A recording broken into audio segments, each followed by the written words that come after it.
नमस्कार, आप देख रहे हैं आरडी न्यूज डिजिटल चैनल और मैं आपका राष्ट्रवादी पत्रकार वीडी पांडे, संपादक के मन की बात राष्ट्र के साथ। शिक्षा मित्रों को नियमित तो किया ही नहीं गया, लेकिन उनका मानदेय भी नहीं बढ़ाया गया। अब बताइए, 2017 में जब योगी जी की सरकार आई तो उस समय डीजल, पेट्रोल, गैस और खाद्यान्न पदार्थ, शिक्षा से संबंधित चीजें, वाहन संसाधन, उनका रेट क्या था? मैं आज आपको आंकड़े के अनुसार बताऊंगा। फिर भी सरकार को यह समझ में नहीं आ रहा है कि 2017 में जिन चीजों का भाव 1 रुपए था, उदाहरण के तौर पर समझिए 1 रुपए था, आज उन चीजों का भाव 10 रुपए हो गया है, 8 रुपए हो गया है, 5 रुपए हो गया है। लेकिन शिक्षा मित्रों का जो मानदेय 10,000 था, आज 2017 से 2025 आज भी विगत 8 वर्षों में वही उनको मिल रहा है। महंगाई दर कितनी बढ़ गई, आज मैं आपको आंकड़ों के आधार पर बताऊंगा। पेट्रोलियम मंत्रालय के आधिकारिक आंकड़ों के मुताबिक 1 अप्रैल 2017 से 6 जुलाई 2022 के बीच एलपीजी की कीमतों में 45% से ज्यादा की बढ़ोतरी हुई। आप समझिए कि चीजों में 45% की जो है वृद्धि हो जा रही है, लेकिन मानदेय ज्यों का त्यों। क्या जो शिक्षा मित्र हैं उनका परिवार नहीं है, उनके यहाँ गैस सिलेंडर इस्तेमाल नहीं होता, इसका प्रभाव उनके परिवार पर नहीं पड़ता है?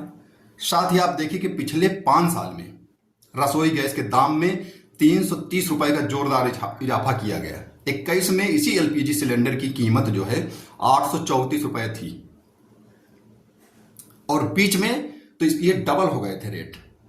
22 के लगभग ये रेट डबल हो गए थे और 1000 के ऊपर पहुंच गए थे सिलेंडर के दाम। लेकिन चुनाव के पूर्व और हो हल्ला होने के बीच 2-250 रुपए की कटौती हुई और 800 रुपए के लगभग कीमत आई थी, और वर्तमान में 53 रुपए प्लस कर दिया गया और 853 रुपए। फिर भी लगभग 1000 के लगभग सिलेंडर की कीमत आज भी 853 रुपए है, जो कि 1053 तक कीमतें पहुंच गई थी। 7 जुलाई 17 को दिल्ली की राजधानी, मतलब भारत की राजधानी दिल्ली में पेट्रोल की कीमत 63 रुपए 33 पैसे थी प्रति लीटर, और वहीं जो है पेट्रोल की कीमत 63 थी और डीजल की कीमत 53 रुपए 82 पैसे थी। मतलब जो 63 रुपए 82 रुपए 17 में था, आज वह समथिंग 100 रुपए, कुछ समय पहले तो 100 का आंकड़ा भी पार हुआ, 100 के लगभग भी चीजें पहुंची और 100 के लगभग डीजल पेट्रोल बिक रहा है। मतलब 100 रुपए का आप 1 लीटर महज तेल मिलता है, कुछ पॉइंट प्लस हो जाते हैं। साथ ही प्रति किलो आटे की कीमत 33 रुपए के करीब पहुंच गई है पिछले 8 से 10 साल में। चावल की कीमत में 42% का इजाफा हुआ, चाहे वो आटा हो, चावल हो। वहीं तेल की कीमतों में 10 साल में 140% की बढ़ोतरी दर्ज की गई है। मतलब डीजल, पेट्रोल, गैस, आटा, दाल, चावल, जो भी चीजें हैं आपका जो मैं बता रहा हूं, उसमें लगातार बढ़ोतरी हुई है। योगी सरकार, केंद्र की सरकार, डबल इंजन की सरकार लगातार बनी हुई है। महंगाई में भी इजाफा हुआ है और वो होता रहेगा, उसे कोई भी सरकारी नहीं रोक पाएंगी। लेकिन जिस तरह से आप सरकारी कर्मचारियों का पेंशन बढ़ा, उनका पेमेंट प्लस हुआ, उनका डीए प्लस हुआ, लेकिन संविदा कर्मचारियों का, चाहे वो अनुदेशक हों या दूसरे विभाग के कर्मचारी हों या शिक्षा मित्र हों, उनका जो मानदेय मिल रहा है उसमें 1 रुपए प्लस नहीं किया गया। ये बहुत ही दुखद है, क्योंकि उतने जो मानदेय उनको मिल रहा है, जो 10 साल पहले, 8 साल पहले मिल रहा था, आज भी वही मिल रहा है, उसमें घर चलाना बहुत ही मुश्किल हो गया है। आप समझिए 7 साल में प्रति व्यक्ति आय जो है करीब 80% बढ़ी है देश की। प्रति व्यक्ति आय देश की 80% बढ़ी है, लेकिन शिक्षा मित्रों का मानदेय 1 रुपए नहीं बढ़ा।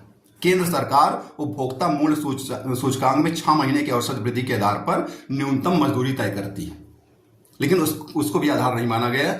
जब आपका जो है प्रति व्यक्ति आय बढ़ रही है और लगभग 80% बढ़ गई, तो उसका प्रभाव संविदा कर्मचारियों के ऊपर क्यों नहीं पड़ा? उसका लाभ उनको भी मिलना चाहिए था।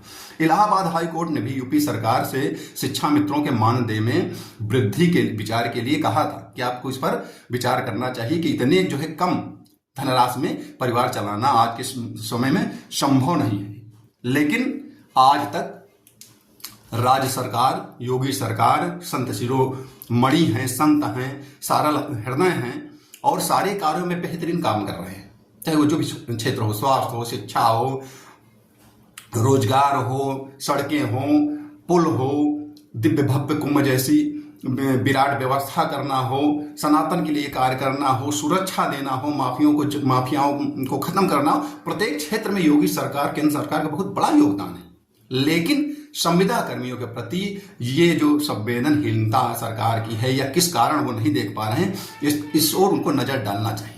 हम केंद्र और राज्य की सरकारों से निवेदन करते हैं कि शिक्षा मित्र, अनुदेशक और जो भी संविदा कर्मचारी हैं उनके हित का भी सरकार ध्यान रखें। उनका भी परिवार है। एक संविदा कर्मचारी वही काम करता है जहां एक परमानेंट कर्मचारी काम करता है, वो 80,000 90,000 में काम कर रहा है, वहीं उनको 10,000 रुपये महज मिल रहे हैं। तो ये आंकड़ा, ये जो असमानता, ये चीजें हैं, ये इसको किसी न किसी तरह इसकी भरपाई केंद्र और राज्य सरकार की जिम्मेदारी है और उनको करना चाहिए।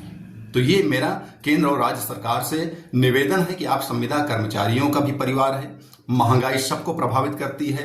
सरकारी कर्मचारी 90,000, 1,00,000 रुपए, 50,000 पा रहा है, तो कम से कम इनको उसका 50% ही इनको दिया जाए, उसी में अपना परिवार, अपने बच्चों को उनका भरण पोषण करें, उनको शिक्षा दीक्षा दें, इनका जीवन बेहतरीन हो। कल्याणकारी जीवन को, कल्याणकारी योजनाओं को लागू करने केंद्र सरकार की, राज्य सरकार की जो है विषय है और जनता हमारे यहाँ सुखी हो, यही सरकारों की नीति होती है। लेकिन अगर हमारे यहाँ जनता परेशान है, बेमौत मर रही है, खाने पीने की उनको दिक्कत हो रही है, डीजल पेट्रोल गैस में बढ़ोतरी हो रही है, फीस अनलिमिटेड बढ़ोतरी हो रही है, हम वहाँ कंट्रोल नहीं कर पा रहे हैं, तो ये बड़े ही दुख का विषय है और केंद्र और राज्य की सरकारों को इस पर विचार करना चाहिए। जय